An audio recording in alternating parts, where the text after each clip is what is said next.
O primeiro governo pós-ditadura militar no Brasil, de 1985 a 1990, foi marcado por uma crise econômica grave que afetava quase todos os países da América Latina, foi marcado por um doloroso processo de inflação, mas também foi marcado pela elaboração da Constituição de 1988. A nossa atual Constituição, também conhecida como Constituição Cidadã. Nós vimos, que na reabertura política foi eleito indiretamente o candidato do PMDB, Tancredo Neves, e o vice seria José Sarney. Porém, nós sabemos, como eu já tinha dito para vocês, que Tancredo Neves ele vai adoecer, vai ser internado e vai morrer e não vai tomar posse. E aí o vice, que era José Sarney, que era do antigo Arena, do antigo partido da Arena, vai se tornar aí o primeiro presidente do Brasil pós-ditadura militar. Como vocês podem imaginar, os desafios eram muitos. O Brasil estava saindo de um período de 21 anos de repressão, de censura, de falta de liberdades. Então, um dos primeiros pontos a se fazer era criar uma nova legislação para esse novo período que o Brasil iria viver. Porque até aquele momento estava vigorando as leis de 1967, que foram endurecidas aí pela ditadura. Então, em 1987, foi convocada uma Assembleia Constituinte que vai promulgar posteriormente a Constituição de 1988. Nos dias de hoje, existem muitas críticas quanto à Constituição de 1988, quanto à defesa dos direitos humanos, quanto a várias coisas que ela vem defender.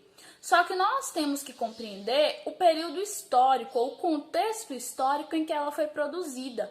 O Brasil vinha de uma ferrenha repressão, de uma ferrenha proibição de liberdades. Então, essa Constituição, ela vem coroar um novo período. Um período onde o direito de greve é constitucional, um período onde a população tem o direito de votar, Lá está a eleição direta para a presidência, um período onde o Brasil vai se consagrar realmente como um país democrático. Então, quem elaborou essa Constituição foram pessoas que viveram a ditadura, pessoas que sofreram com a ditadura, então eles tinham interesse de fazer uma lei que garantisse a todo custo a independência dos três poderes, que garantisse a individualidade e a liberdade do cidadão e garantisse os direitos à liberdade de expressão. Então, quando nós compreendemos a Constituição de 1988 e entendemos como foi dado seu apelido de Constituição Cidadã, nós vamos entender o porquê de todas essas leis que muitos hoje criticam e até acham que não é legal, que seria desnecessário. Outra questão que nós podemos destacar do governo de Sarney é a inflação. Como eu disse, a crise econômica não estava apenas no Brasil, ela permeava todos os países da América Latina, principalmente porque a maioria dos países da América Latina também viveram ditaduras como o Brasil. Para se recuperar da crise, foi proposto o Plano Cruzado, que foi a troca da moeda, porém não deu certo. A inflação em 1987 chegava a 364%. Gente, se você conversar com pessoas que viveram nessa época, você vai entender que o que era ir no supermercado hoje e no outro dia o produto ter subido 100%.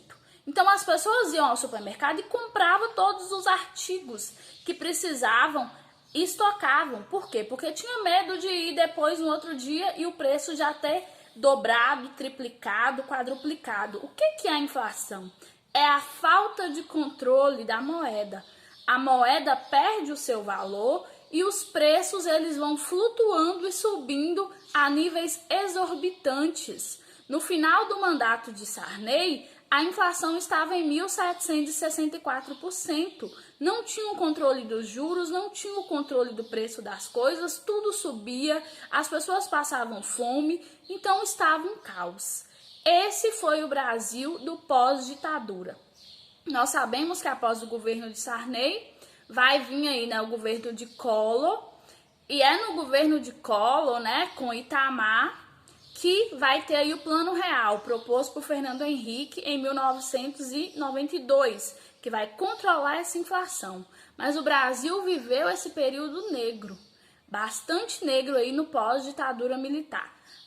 José Sarney, junto com seu ministro da Economia, vai propor vários planos, plano Bresser, vai trocar a moeda várias vezes, porém a inflação não vai ser controlada.